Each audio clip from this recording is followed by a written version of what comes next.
বাদ্যযন্ত্র, আমাদের জাতীয় কবি কাজী নজরুল ইসলাম।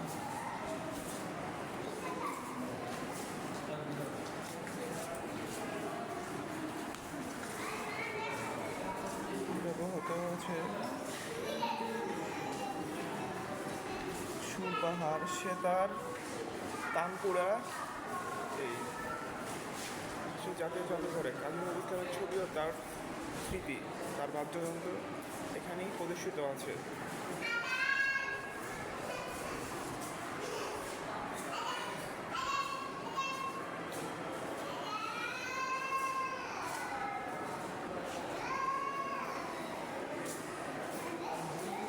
দয়া করে আমার চ্যানেলটিকে আপনারা সাবস্ক্রাইব করবেন।